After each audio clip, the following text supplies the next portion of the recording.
Hello and a very warm welcome to this edition of Insight. And Insight today we are going to talk about the G20 summit, the 8th. So in this edition of Insight we are going to talk about the agenda of the G20 summit as well as the expectations from this particular summit. And joining me in the program is Mr. Sreeram Dash, Managing Editor with Financial Chronicle, Dr. Sreeram Chaulia, he's Dean with the Jindal School of International Affairs, and Mr. Kallol Bhattacharjee, Special Correspondent with the Peak. Welcome to the program. Dr. Chaulia, what is it that India is going to expect from this particular summit? Is there some sort of help that can come from other economies? Yeah, I think we have promoted the idea of large currency swap among the BRICS, and there is an expectation that it will also be announced on the sidelines of the G20. So I think that's work in progress. Apart from that, I think we will raise the whole question about the impact of the gradual recovery of the advanced economies and how there is a ricochet effect from there that's impacting on the emerging economies. So that disconnect between the two seems to be getting problematic. So I think that's going to be central to our concerns. We, of course, will continue to raise issues about infrastructure financing. I'm sure India will have a role to play in the attempt to cut down on tax evasion and offshoring of corporate profits. We are going to certainly take up issues about trade protectionism and try and warn countries against resorting to narrow nationalistic approaches which harm each other. And then probably, as you said, jobs and employment. How can we create a sustainable recovery from this great crisis that's been on for the last 5 years and actually is nowhere close to ending. So I think this is a very poignant moment for the G20. And as Mr. Das was saying, the scale seemed to have been somewhat reversed. And one of my newspaper columns, I was arguing that there is no leader to look up to now at all. And therefore, it's all the more important that all of them get together and plan things. There's also this big debate about how to handle these financially too big to fail institutions that are systemically too large, and the G20 collectively needs to develop these norms and values. So I think India is going to be, it has always been an active participant in the G20, especially on issues of financial reform and regulation. So I think we'll continue to make some inputs towards that. But I think the main thing is we're going to be wearing our EME hat, the emerging market economy hat, more on this summit, and emphasizing the fact that there is we're being buffeted by these winds, and that something needs to be done about it in the larger collective interest, because nobody should think that if the EMEs dip now, that somehow the total gross world product and global trade and all will somehow remain on par. I mean, because these have been the engines, and if these fall, then we sink together. So that's the big message I think we'll be sending out. But when you say that there's hardly any leader in this group, what are you basically hinting at? G20 structurally, Shalini, has always been one where it's not necessary that the largest economies like China or United States dominate. In fact, G20 has been very, very fluid and somewhat horizontal in its group pattern, and it's not necessarily steered by anyone. But in the past, we have seen that the BRICS group within G20 has always been a very vocal and a strong force, because collectively they, carry a lot of economic heft. But this time around, it looks like, because of the dip, we are looking at maybe it could even be chaotic in the sense where everyone is talking past each other. Even in a relatively small group like 20, you need some kind of coordination or smaller subgroups that are able to amalgamate and aggregate the preferences of others and come up with a communique that is reasonably agreed by all. So I think it's in a more difficult condition actually, G20 now, and I think the timing is right. Whenever we have mini crisis within the larger global crisis, we need G20s. It's not even annual. If you see, it's the 8th summit in just 5 years. So sometimes we're doing it even sooner than 12 months. So I think we'll have to actually meet more frequently now, because these extreme patterns seem to be getting worse and worse as the crisis unfolds. How crucial do you think is this going to be? Is this forum going to be? And do you see US will get the support from other countries? in going ahead with what it plans to do about Syria, because as Mr. Dash also said, it's about something that will affect the global economy. It's not just about attacking a country or planning strikes, but it's also about affecting and playing with the global economy. Dr. Chaulia. You know, the purpose of the G20 was clearly financial and economic.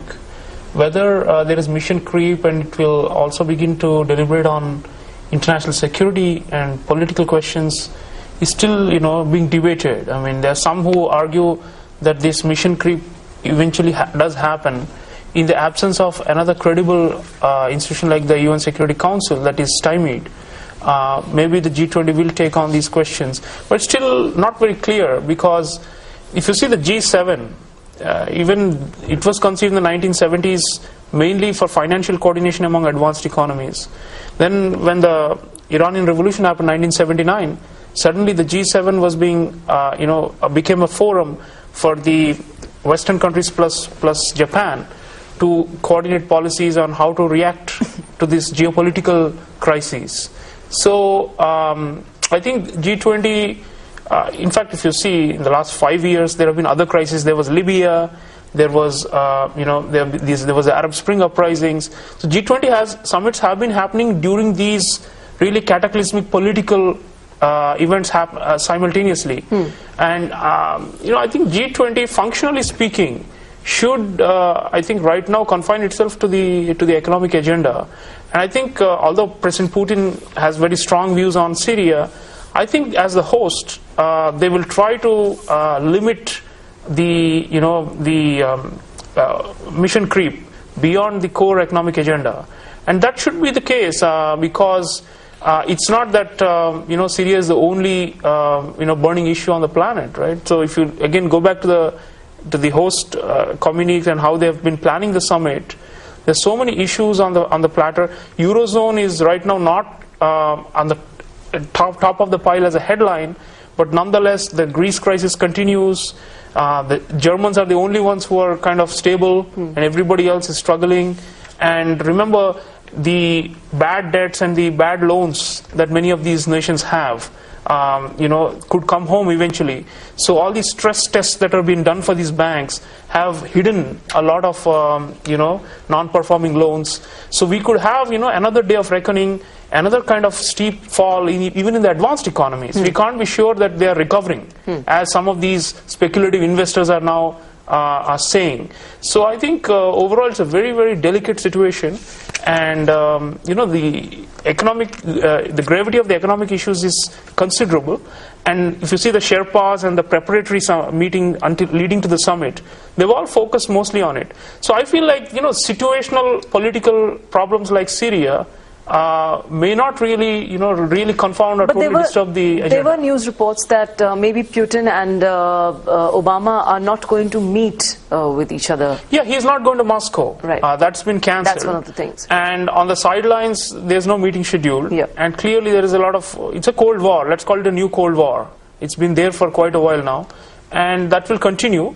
But I think as a host, Russia wouldn't want to see. It's also about hosts take a lot of attention, pay a lot of attention to the nitty-gritty of the economic debates and the discussions that need to happen.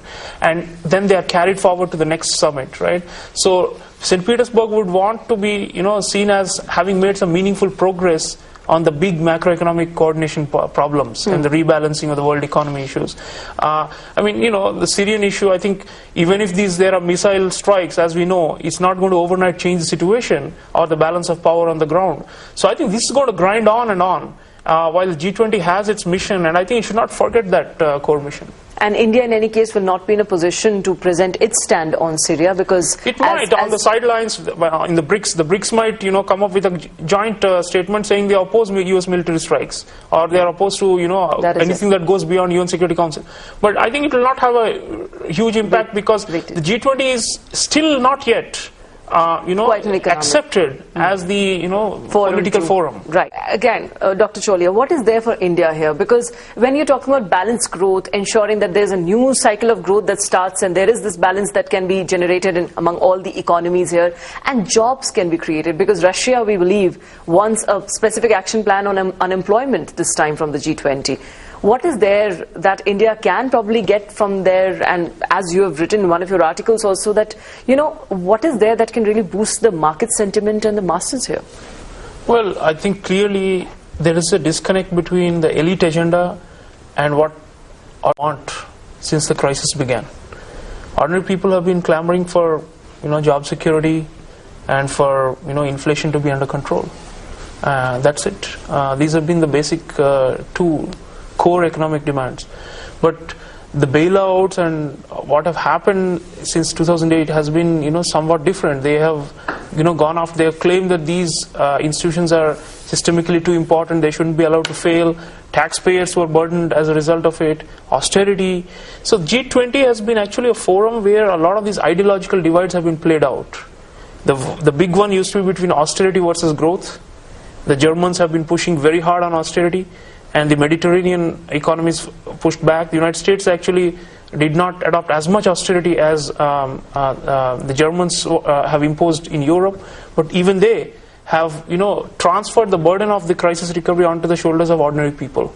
So emerging economies, now that we have also caught the flu and are also undergoing cyclical crises, it's important that we keep the average person in mind. That's why the Russians have been insisting to bring trade unions, and there's a labor 20, there's an L20 that goes along with this, and to put their perspective forward, because otherwise there's always a possibility that an organization like the G20 only cares about somehow satiating the investors, and there is a fundamental clash of interest between the investors and the lay people, and G20 has to mediate this clash, and in a way that it has to, of course, because in a heavily capitalistic world economy, you cannot completely displease the markets, or else they're going to punish you, right? As we are seeing in the last few weeks in emerging economies.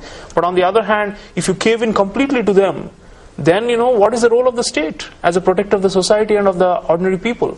So this is the big challenge for G20. G20 has to navigate a path where it's able to convince its people, because it says, for example, it covers how much? 90% of the world's population, right? But I've always been arguing there's a representation problem in this claim. Are these elites who are coming and sitting there really carrying forward the interests of these 90% of the world's people? So therefore you have arguments for alternative G20s or parallel world social summits and so on. Okay, so there are certain very important things which India would like really to be resolved. It has to do, of course, with the multilateral trade at several levels. The Doha round, of course, is something which is still in a limbo, and also to talk about the financial institutions and the say that India can have in such global financial institutions, the reform, the regulation of these institutions. Do you see any progress, any development really taking place on that front?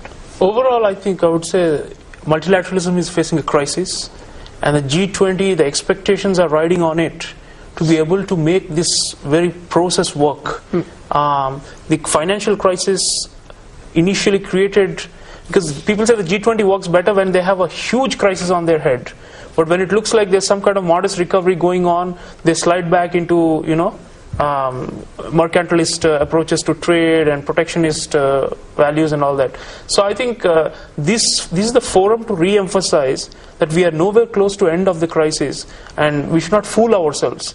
Rather, this is the time to gird up the lions, as the proverbial saying goes, and to talk about how something I do impacts you and vice versa, and therefore I need to calibrate my actions based on the impact it will have not only on my society but yours. So in a way, the governance, the global governance agenda is on the line, and this is a very delicate and crucial time for multilateralism as a whole. If the G20 continues to break down in the sense that it's not functionally very efficacious, then all that is left is its legitimacy by just representing that 75% of the world population, 90%. We can keep on parroting those statistics, but the people of the world are looking up to these kind of global institutions, saying, will they deliver for me? Thanks very much, gentlemen, for talking to us. Quite a pleasure having you all here.